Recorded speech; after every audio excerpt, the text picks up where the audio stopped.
Vamos a avanzar y nos vamos a ocupar ahora de Ramón Lasso, del asesino de los viernes, de un asesino múltiple al que pueden llamar de mil maneras, pero que ningún calificativo está haciendo justicia a la tremenda historia que hay detrás de sí. Fíjense, declaró el viernes ante la jueza. Saben que él ya cumplió condena por matar a su mujer y a su hijo. Ahora sospechan que mató a su segunda mujer y a su cuñado. Y le dijo a la juez que no quería ir a la cárcel porque se consideraba muy buena persona. O sea, cuando un asesino múltiple... Exacto, un multicida. Cuando una persona que no tiene sentimientos, que ni siente ni padece, que es un psicópata, así reconocido por el informe forense, ¿se declara una buena persona? Claro, porque él siente de piel para adentro. Papá, vámonos. Claro, ¿qué será una mala persona? Bueno, esta buena persona está a la sombra del viernes. Buenísimo. Todo el mundo está más tranquilo porque está en la cárcel. Enseguida vamos a estar en directo con una persona clave en todo este puzzle. Un detective privado, quien resolvió el primer doble homicidio y quien aportó también pruebas sobre esta segunda investigación. Algo más. Quiero saludar también a Jorge Colomar, él es el detective que investigó este caso, ese doble parricidio. Buenos días. Creo que, Marta, estás ya con él, ¿no? Sí, Susana, estamos con Jorge Colomar. Como decías, el que llevó todas las claves en los casos de Ramón Lasso, desde el inicio hasta esta nueva investigación. Buenos días. Buenos días, sí. Bueno, pues cuéntenos, porque ¿quién encarga, en primer lugar, Jorge, esta investigación? Tengo entendido que es el padre de Loli, ¿no? Sí, evidentemente. En el momento que muere la esposa de Ramón Lasso y se cierra el tema como suicidio, es el padre de Dolores Camacho quien me contrata. Viene a mi despacho poco después de la muerte del niño, o sea, 9 meses después aproximadamente de la muerte de Dolores y un mes después de la muerte del hijo de Ramón Lasso, que tenía en aquel momento 6 años. Porque, Jorge, él sospechaba, estaba convencido de que Ramón Lasso era el asesino de su mujer, de su hija, y cuando muere ya el niño, es decir, su nieto, no puede más, no puede aguantar más, ¿no? Sí, para él es la gota que colma el vaso, la muerte de su nieto. Él no se creyó nunca de que su hija, Loli Dolores Camacho, se hubiera suicidado. Esto no se lo creyó. Él desde el primer momento me dijo aquí, hay la intervención de mi yerno, seguro, porque conocía todas las circunstancias, el abuelo este señor, conocía las circunstancias en que se desarrollaba la vida de Dolores. No había motivos para que ella se suicidase. Y luego la forma extraña en que una tarde se presenta él a buscar al niño al colegio, cuando no era habitual que fuera nunca, y unas horas después se enteraba de que había fallecido en lo que luego se cerró como un accidente de tráfico. El señor Juan Camacho no lo creyó nunca y buscó, pues bueno, la intervención mía en mi labor profesional. Me contrata porque la justicia la muerte de su hija la cierra como suicidio y la muerte del pequeño la cierran como un accidente de tráfico. Esa era también la hipótesis que manejaba la Guardia Civil, que se trataba simplemente de un suicidio. ¿Por qué? ¿Por qué se creyeron la versión de Ramón Lasso? Hombre, sí, en el momento quiero decir de que Dolores Camacho aparece su cuerpo en la vía del tren allí cerca de la aldea, en la población esta de Tarragona. Ella está decapitada. La labor de ellos, bueno, su trabajo les hace pensar de que es un suicidio. No ven otra cosa, o no saben verlo, o es una mala investigación, no sé juzgarlo. ¿No se cree esa versión? ¿Por qué? Cuéntenos por qué. Bueno, porque trabajé en el caso, porque bajé allí a la zona, porque estuve entrevistándome con numerosísimas personas, porque descubrí que en el entorno en que se desenvolvía la vida de Dolores Camacho, ella no tenía ningún motivo para suicidarse, era una persona vital, no había ningún síntoma que hiciera pensar eso. Al contrario, ella hacía pocos días había descubierto que Ramón Lasso le era infiel con una señora que eran amigos, y ella lo que pretendía o hubiera pretendido en breve iba a ir a un divorcio. Ramón Lasso es una persona fría, es una persona metódica, cada vez que da un paso lo hace bien estudiado y bien meditado. Su leitmotiv es el dinero, siempre es lo que ha quedado demostrado anteriormente y ahora en la actualidad también, a mi entender. Él no quiere el divorcio, se va a quedar sin casa, va a tener que pagar pensiones y bueno, tira por la calle del medio. Va a lo que es más complicado para cualquier persona, pero para él lo más simple es un psicópata. Señor Colomar, muchísimas gracias por estar con nosotros. Tenemos más. Bueno, es tremenda la reacción que tiene Ramón Lasso cuando se encuentra ya con el cadáver decapitado de su mujer, de Dolores. El señor Colomar, incluso para Juan Camacho, el padre de Dolores, que toda la vida había conducido ambulancias y que había tenido que enfrentarse muchas veces con la muerte, eso fue muy traumático. Sí, el padre de Dolores, cuando me contaba esto del pobre hombre, le caían siempre las lágrimas, o sea, no podía soportarlo. Evidentemente, cuando lo llevan a la vía del tren, en ese momento es cuando él ve esto, de que Ramón Lasso coge del cabello la cabeza de su hija, la levanta, la mira a la cara, y ese hombre se le partía el alma cuando lo decía.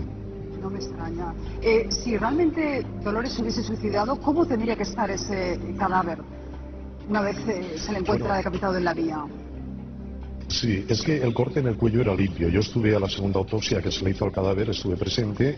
El corte era limpio por el cuello. Esto es imposible. La gente habitualmente, casi en un 100% de los casos, cuando se suicidan con el tren, lo que hacen es tirarse en el momento en que pasa el tren.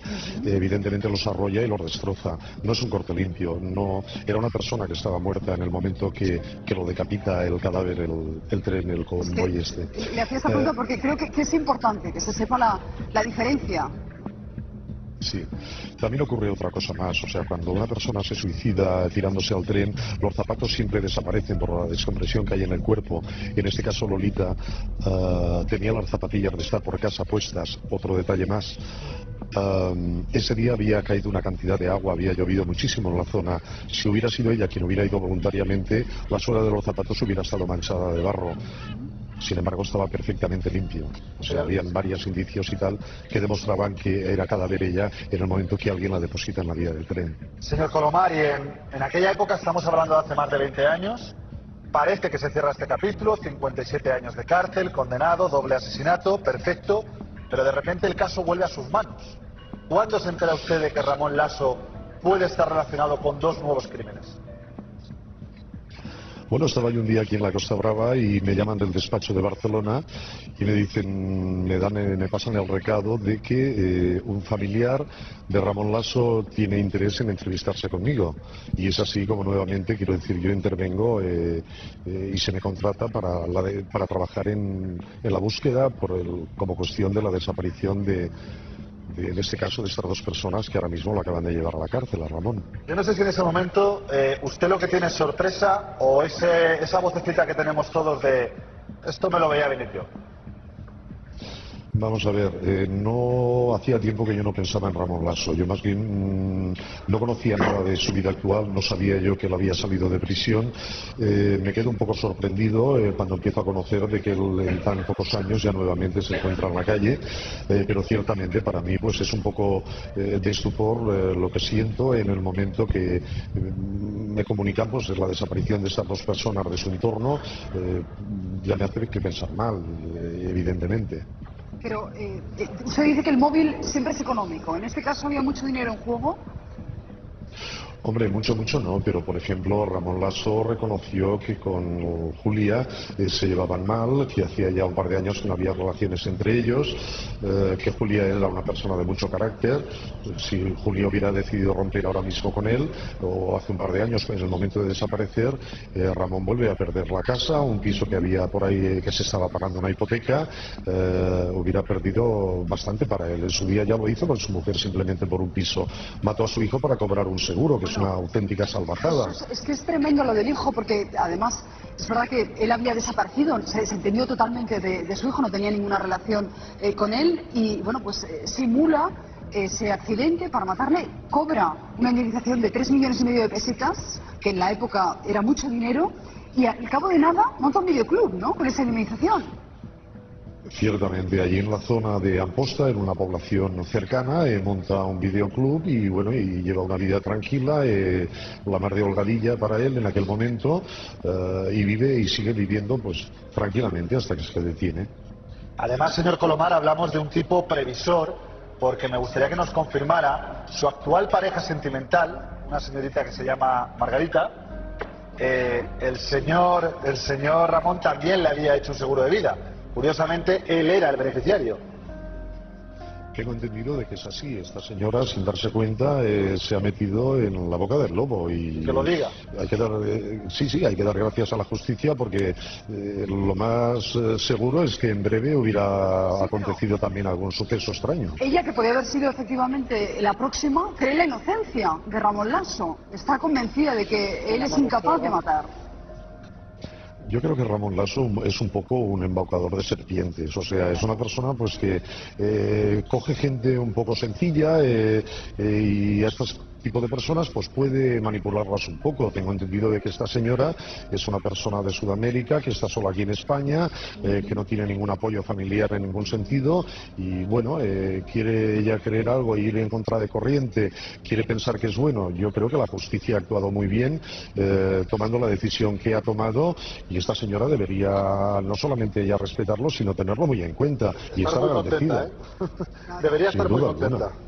Usted le define Sin como un duda embaucador de serpientes. Dice su familia política que era una persona efectivamente encantadora, muy divertida, que les hacía reír mucho a todos. ¿Cómo nos lo describiría? Hombre, yo creo que es un psicópata, es una persona fría, es una persona que medita las cosas antes de dar un paso y que exclusivamente mira para él, en su beneficio propio. Y ya digo, el dinero es lo que a él le mueve en todo momento. Perdónenos, Beatriz, nuestra abogada quiere hacer una pregunta. Quería hacerle una pregunta porque nos ha desvelado, casi como en el manual de criminalística, esos datos que le indujeron a pensar en el primer asesinato que no se trataba de suicidio. Las huellas de barro, el corte de la cabeza. Y le pregunto, ¿cómo sentó esa lógica deductiva tan aplastante a los investigadores? A los investigadores oficiales, porque la policía en su momento cerró aquello como un suicidio. ¿No fue un jarro de agua fría que un investigador privado les diera semejante lección de lógica deductiva? Bueno, la primera intervención a nivel oficial en la muerte de Lolita y en la muerte de su hijo fue llevada a cabo por la comandancia de la Guardia Civil de Amposta. Posteriormente a mis investigaciones intervino Policía Científica y ellos completaron un trabajo maravilloso, la verdad. No tenemos tiempo para más. Tal vez una última pregunta, Manu. Yo digo, Lomar, soy Manu Marlasca, ¿cómo estás? Hombre, Manu, un abrazo. Oye, una pregunta. En este caso, en la desaparición, en la última desaparición, ¿tú has puesto tu trabajo en conocimiento de los Mossos de Escuadra, has colaborado con ellos? ¿Hasta qué punto ha sido una coproducción? No, quiero decir, yo he trabajado por mi lado y ellos han trabajado por el suyo.